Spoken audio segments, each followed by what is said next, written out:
Nkubuuzaako n'enkwebaza gyonna gy'otuusaako engalo. Gano ge mawulire gaffe ku MRU TV ng'ogakusomera nze Bira Bwato Pista. Naye kasooke nkuwe emitwe emikulu egigalimu.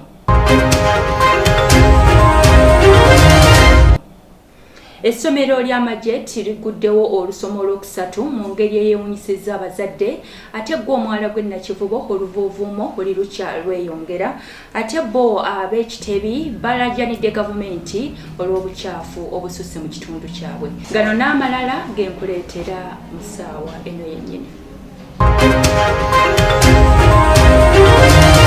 Enteekateeka y'okuzimba omwala gwe Nakivubo mu kibuga Kampala etandise oluvannyuma lw'omulimu guno okukwasibwa omugagga Hamis Kiggundu okusobola okukulaakulanya ekibuga Kampala. Abatembeeyi bo kye bawakanya nga bagamba nti enteekateeka eno omwala guno gwali guyina okubaweebwa bagukolereko era nga bwe gukolebwako mpolampola. Pulojekiti y'okuzimba omwala gwa Nakivubo mu Kampala etandikibwako oluvannyuma lw'enteekateeka zonna okwasibwa Nagagga Hamis Kiggundu asobola okukulaakulanya ekibuga. Abatembeeyi kye bawakanya nga bagamba nti omwala guno gwali gulina kubaweebwa baguddaabirize nga bwe bakolerako mpola. Chairman w'ekibiina ky'abatembeeyi mu Kampala Kifuba Tukole Hawkers Vendors Association agamba nti bagezaako okuwandiikira KCCA ne Palamenti okubawa olukusa olw'okuddaabiriza omwala guno wabula nga buteerere. Nze chairman w'abatembeeyi mu Kampala twagezaako ng'abatembeeyi okuwandiikira World Bank n'okuwandiikira KCCA ne baminisita bonna ba idi ne Palamenti okulaba nti omwala guno baguwanga ffe abaali bagukoleddewo kuba baguzimba tulaba naye ne kitasoboka. Omwezi gwali gwakutaana omugwa mukaaga nenumbako ne ttiimu yange tugende wa idi tumunyonyole lwaki omwala mugugabira abagagga nga naffe musobola gavumenti kukulaakulanya ndiguzimbira ne baganda nera tebaguwanga ku amu naye kyakusalirwa nnyo twali tuli awo nga ataddeko ebibaati. Katanyome Kalojaz omu ku bakulembeze b'abatembeeyi ategeezezza nti batabani ba Hamuko ne KCCA bagufudde muli ogw'okufuna ensimbi mu batembeeyi abakolera ku kibaati kino. Kyagamba nti kuno kuba kutulugunya muntu wa wansi.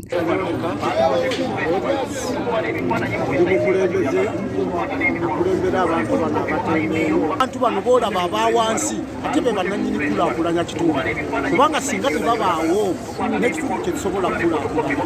N'olwekyo ebyo bye bimu ku bye tusaba ebitunyigiriza nti amakubo gaafunda n'amakubo mu kufunda ate batabani ba Hamu bagenda ne bajja ne batulugunya abatembeeyi abaliwo wano ne bakwata ebintu byabwe abamu ne babiwa eri babaagalako obusente ne KCCA bwejja nayo neekola ki neeyongereza okwo naye batulugunya. Naye tugamba abantu bano mubanyigiriza ekimala tubaleke babeere ku kibaati kuno bakolereko emirimu gyabwe ng'omukubi gwazimba bw'anaamala okuzimba era tulwana okulaba nti be bamu bano be tujja okukwata tuyingize amaduuka ga Hamu. Ate eryo essomero lya Majet liguddewo olusomo olwokusatu mu ngeri eyeewunyisizza abatuuze. Essomero lino lisangibwa Kyebando Nansana era ng'essomero lino lyewunyisizza nnyo abatuuze oluvannyuma lw'okuggulawo olusomo olwokusatu nga bategese okusaba okuyita mu kiro. Bano bagamba nti kino bakikola buli kuggulawo ttaamu okusobola okuwonga abayizi mu mukono gwa Katonda.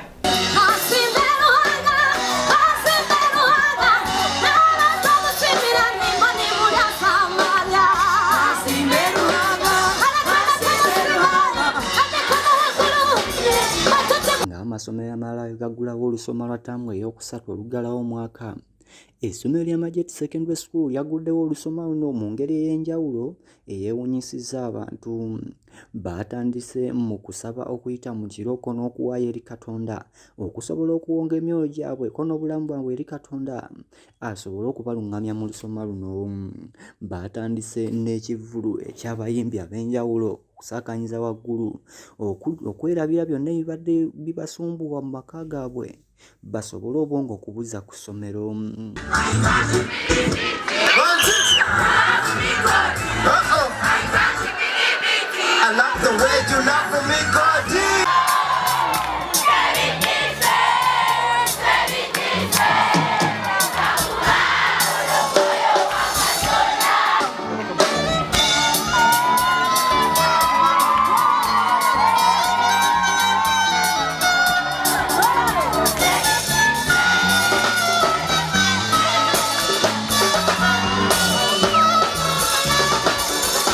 Omusumba Kitandwe yabuulidde ddala ekigambo ekikwatira ddala ku mitima gy'abaana bano okubalya ow'emyoyo okutereeza obulamu bwabwe n'okubuuza eri Katonda okusobola okwekuumira mu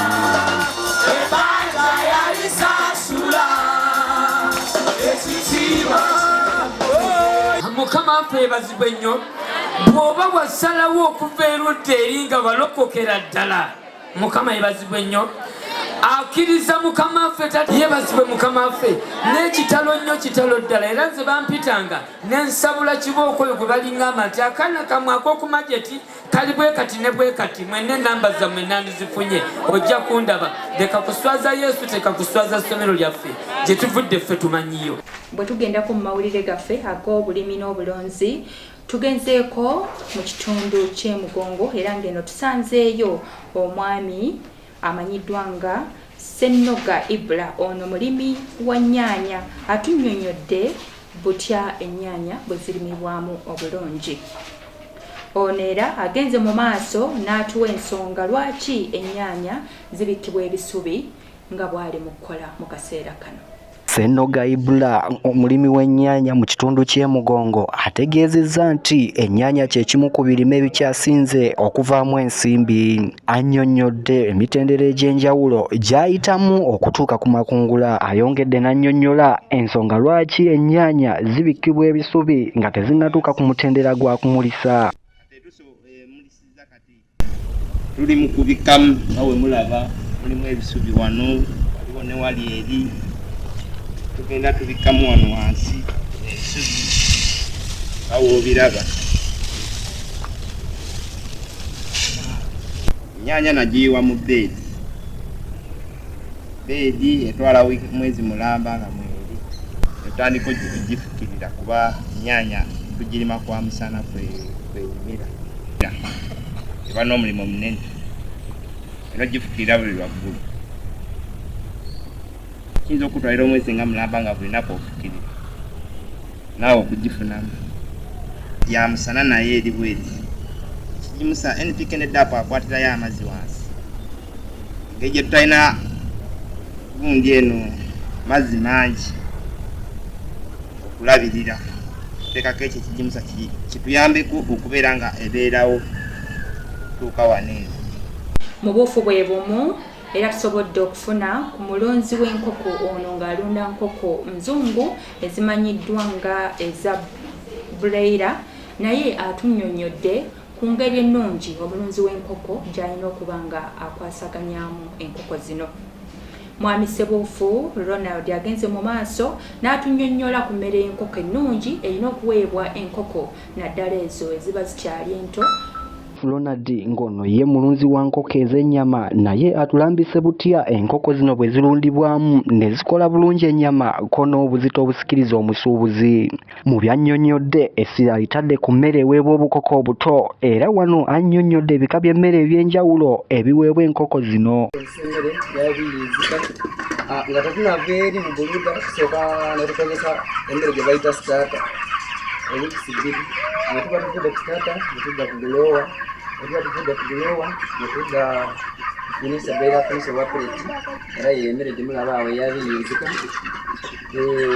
wasala ebidomole ebyo oba nga oteekeramu amazzi ogengetuba tuziteekeramu emmere lwaki wano twaziteekawo awantu oba nti eziba nyingi nnyo zetaaga okuteesinga emala bulungi bweti naawe okuba nga mmere oba nga tusobodde okozesa ebya plastic okozesa buli obwemiti Sekyanzi Douglas, MRU TV.